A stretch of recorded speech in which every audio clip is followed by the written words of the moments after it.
तो चलिए friends, MS power point का ये आज का लास्ट वीडियो है आपका।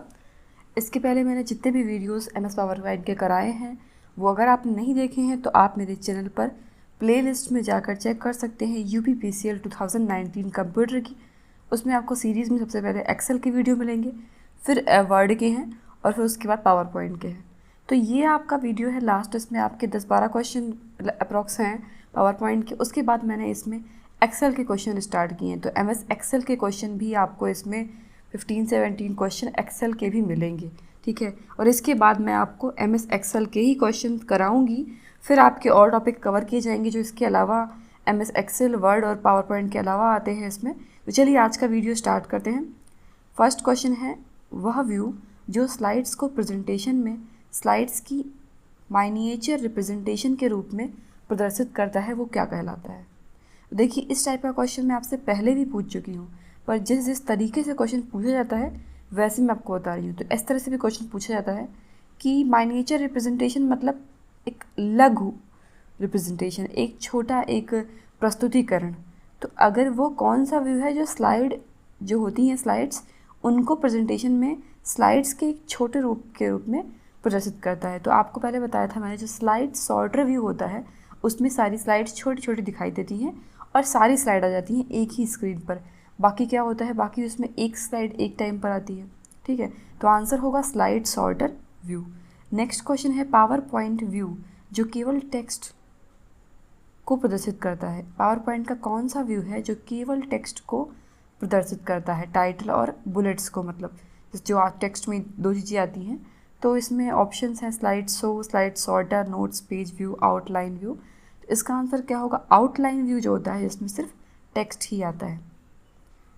किसी शो में MS पावर पॉइंट की एक स्लाइड को दूसरे में बदलने को क्या कहते हैं। मतलब MS पावर पॉइंट की एक स्लाइड को, किसी स्लाइड शो में हम MS पावर पॉइंट की एक स्लाइड से दूसरे में जा रहे हैं तो इसको क्या बोलेंगे, एनिमेशन बोलेंगे, स्लाइड ट्रांजिशन बोलेंगे, कस्टम एनिमेशन बोलेंगे या प्रीसेट एनिमेशन बोलेंगे। तो इसमें आप देख सकते हैं कि जो इसमें 3 ऑप्शन है उन सब में एनिमेशन करके वर्ड आ रहा है, और ये कहीं से एनिमेशन नहीं है क्योंकि एनिमेशन में हम इफ़ेक्ट लगाते हैं अपनी स्लाइड पर। तो जो ऑप्शन आपका बचता है, साफ सी बात है, स्लाइड ट्रांजिशन ही होगा। ये तो मैंने आपको एक कॉमन सेंस से बता दिया। तो आप ये समझ सकते हैं कि एनिमेशन नहीं है तो क्या होगा, स्लाइड ट्रांजिशन बोलते हैं एक स्लाइड से दूसरी स्लाइड में बदलने को। चलिए नेक्स्ट क्वेश्चन है, निम्नलिखित प्रेजेंटेशन एलिमेंट्स में से किसी आप स्लाइड मास्टर का प्रयोग करके संशोधित कर सकते हो। मतलब स्लाइड मास्टर, आपको मास्टर स्लाइड बताई थी मैंने। मास्टर स्लाइड क्या होती है, जो एक स्लाइड बना दी जाती है जिसमें फॉर्मेट पूरा फिक्स हो जाता है, फिर आप वही फॉर्मेट सारी स्लाइड में चलता है। अगर आपको सारी स्लाइड में कहीं कुछ सही करना है तो आप सिर्फ मास्टर स्लाइड में सही कर दीजिए, वो सारी स्लाइड में मान लिया जाएगा, सारी स्लाइड में वही चीज़ें सही हो जाएंगी, जो भी आप चेंज करना है चेंज हो जाएगा। तो समझ में आपको आ चुका है कि स्लाइड मास्टर या मास्टर स्लाइड क्या होती है। अब क्वेश्चन क्या है कि निम्नलिखित प्रेजेंटेशन एलिमेंट्स में से किसी आप स्लाइड मास्टर का प्रयोग करके संशोधित कर सकते हो। मतलब किस चीज़ को हम स्लाइड मास्टर का यूज़ करके बदल सकते हैं। Slide comments, slide transition, speaker note, font and colour, all of the above. तो इसका आंसर क्या होगा, स्लाइड ट्रांजिशन को हम बदल सकते हैं स्लाइड मास्टर का प्रयोग करके। निम्नलिखित में से कौन आपकी प्रेजेंटेशन की प्रिंटेड प्रतिलिपि प्रदान करता है। कौन सा है जो आपकी प्रेजेंटेशन की प्रिंटेड हुई प्रतिलिपि प्रदान करता है। Outline, speaker notes, audience handouts, all of the above. तो इसका आंसर क्या होगा, ऑडियंस हैंडआउट बोलते हैं जो आपकी प्रेजेंटेशन होती है उसकी प्रिंट आउट की जो कॉपी होती है वो ऑडियंस को दी जाती है ताकि उनको प्रेजेंटेशन का पहले से एक अंदाज़ा रहे। तो इसलिए इसको बोलते हैं ऑडियंस हैंडआउट बोलते हैं उस चीज़ को। चलिए नेक्स्ट क्वेश्चन है, प्रेजेंटेशन को उपलब्ध होने वाले स्लाइड शो विकल्प में किसको छोड़कर निम्नलिखित सभी होते हैं। मतलब प्रेजेंटेशन में जो स्लाइड शो विकल्प होते हैं उसमें किसको छोड़कर सारे होते हैं। Transition command, speaker notes command, meeting reminder command, navigation command. तो इसका आंसर क्या होगा, ट्रांजिशन कमांड नहीं होता है, बाकी सारी चीज़ें ही होती हैं स्लाइड शो विकल्प में। स्पीकर नोट्स का भी होता है, मीटिंग रिमाइंडर का भी होता है, नेविगेशन का भी होता है, पर ट्रांजिशन कमांड करके कोई भी चीज़ नहीं होती है। अकेली स्लाइड या संपूर्ण प्रेजेंटेशन को प्रिंट करने के लिए निम्नलिखित में से किसका प्रयोग होता है। मतलब एक सिंगल स्लाइड को प्रिंट करना है या फिर पूरी प्रेजेंटेशन को प्रिंट करना है तो उसके लिए हम किस ऑप्शन पे जाएंगे? तो ये बहुत इजी सा क्वेश्चन है, हम प्रिंट के ऑप्शन पे जाएंगे। सबसे पहले फाइल से प्रिंट मिलता है, फाइल ऑप्शन में प्रिंट वाला ऑप्शन मिल जाता है, तो इसमें आंसर आपका प्रिंट सही होगा कि हमें प्रिंट ऑप्शन पे जाना है और प्रिंट करना है स्लाइड को। अपने हैंड आउट में हेडर या फुटर को जोड़ने के लिए आप क्या प्रयोग कर सकते हो? Title master, slide master, hand out master, all of the above. तो इसका आंसर क्या होगा? हैंड आउट मास्टर यूज़ करेंगे अगर हमें हैंड आउट में हेडर या फुटर को भी जोड़ना है। ठीक है, हैंड आउट क्या था मैंने आपको इसके पहले क्वेश्चन में बताया है। ठीक है, अब उसमें आपको कुछ एडिट करना है तो आप जैसे कि स्लाइड्स के लिए स्लाइड मास्टर होता है, वैसे हैंड आउट के लिए हैंड आउट मास्टर होता है, तो उसमें हम चेंज कर सकते हैं, कोई भी चेंज करना है। Lines, curve, free form, scribble, ये सब क्या है पूछा गया है इसमें कि ये सारी चीज़ें किसके एग्जाम्पल में आती हैं। तो ऑप्शन देखिए बहुत सारे दिए हुए हैं, मैं आपको सही ऑप्शन बताती हूँ। सही ऑप्शन क्या है? Types of custom motion path. Motion path जो होते हैं उनमें से ये अलग अलग तरीके के मोशन पाथ है। माइक्रोसॉफ्ट पावर पॉइंट में एक स्क्रीन पर सभी स्लाइड्स को एक क्रम में देखने के लिए प्रयोग करते हैं। मतलब एक ही स्क्रीन पर हमें सारी स्लाइड देखनी है, तो बताया था मैंने स्लाइड सॉर्टर वाला ऑप्शन सही होगा। पहले हम व्यू में जाएंगे, फिर स्लाइड सॉर्टर में जाएंगे, तो हमें सारी स्लाइड दिखेंगी। निम्नलिखित सभी के लिए प्लेस होल्डर रखता है। तो किस चीज़ के जो प्लेस होल्डर है वो किसको रखता है? ठीक है, प्लेस होल्डर में क्या रखा जा सकता है? तो आंसर क्या होगा? टाइटल, क्योंकि स्लाइड नंबर, फुटर, हेडर ये सारी चीज़ें प्लेस होल्डर में नहीं होती हैं, टाइटल या टेक्स्ट होता है।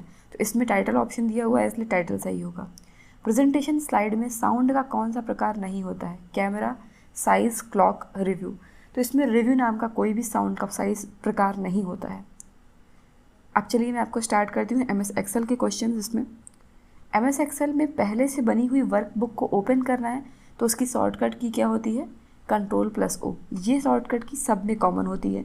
या तो फिर MS एक्सेल में पहले से बनी फाइल को ओपन करना है, पावर पॉइंट में भी ओपन करना है पहले से बनी फाइल, या MS वर्ड में, वो तीनों के लिए सेम है Ctrl+O। सेल को सक्रिय सेल में परिवर्तित करने की शॉर्टकट की क्या होती है? F2 होती है, सेल को सक्रिय सेल में या एक्टिव सेल में परिवर्तन करने की। यदि आप अपनी वर्कशीट में सीधे एडिटिंग नहीं करना चाहते हैं तो डेटा को एडिट और एंटर करने के लिए आप किसका उपयोग कर सकते हैं? तो इसमें आंसर क्या होगा? Formula bar.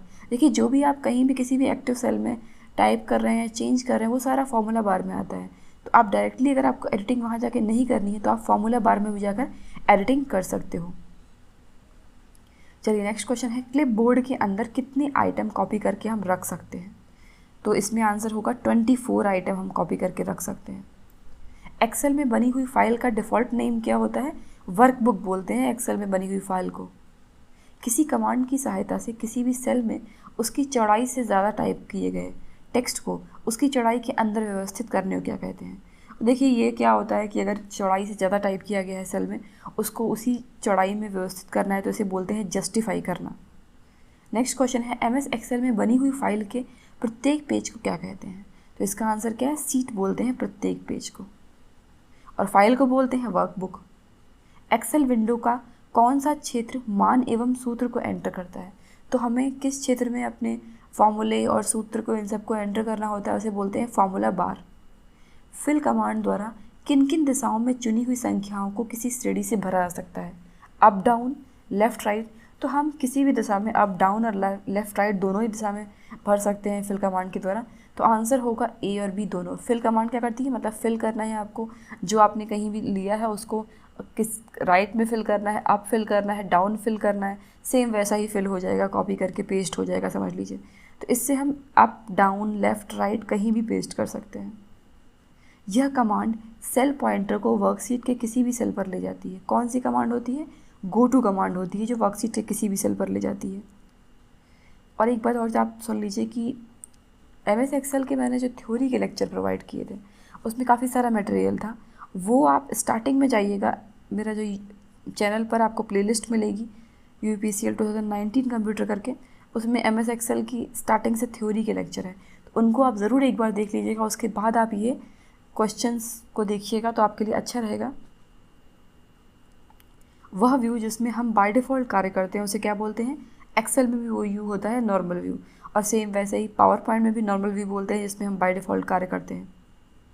एक्सेल सीट में से प्रत्येक सेल अपने एड्रेस से रेफ़र किया जाता है, जिसे क्या कहते हैं?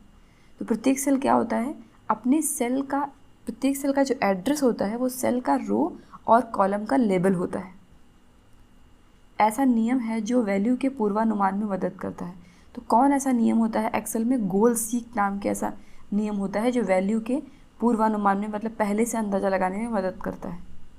पूर्वलिखित फॉर्मूले होते हैं जो स्वतः गणना का कार्य करते हैं। तो एक्सेल में जो पहले से लगे हुए फॉर्मूले होते हैं उन्हें हम बोलते हैं फंक्शन। कौन सी कमांड देने पर टेबल पेजों में विभाजित हो जाएगी और उनका प्रदर्शन पेज वाइज हो जाएगा। जो टेबल होती है उसको पेजों में विभाजित करना और उनका प्रदर्शन पेज वाइज करने के लिए कौन सी कमांड यूज़ होती है, page break preview. Formula bar command का कार्य क्या होता है, फॉर्मूला बार को ऑन या ऑफ करना। और लास्ट क्वेश्चन है, किस कमांड को देने पर स्क्रीन पर वर्कशीट के अलावा सभी बार अदृश्य हो जाते हैं। तो इसका आंसर होगा फुल स्क्रीन, और ये दोनों के लिए कॉमन है ये क्वेश्चन। ये आपका एक्सेल में भी है, पावर पॉइंट में भी सेम क्वेश्चन है। फुल स्क्रीन देने पर सिर्फ आपको फुल स्क्रीन ही दिखेगी, बाकी सारे टैब कमांड के गायब हो जाएंगे। ऐसा ही मैं नेक्स्ट वीडियो लाऊंगी, या वीडियोस देखते रहिए। Thanks for watching my video.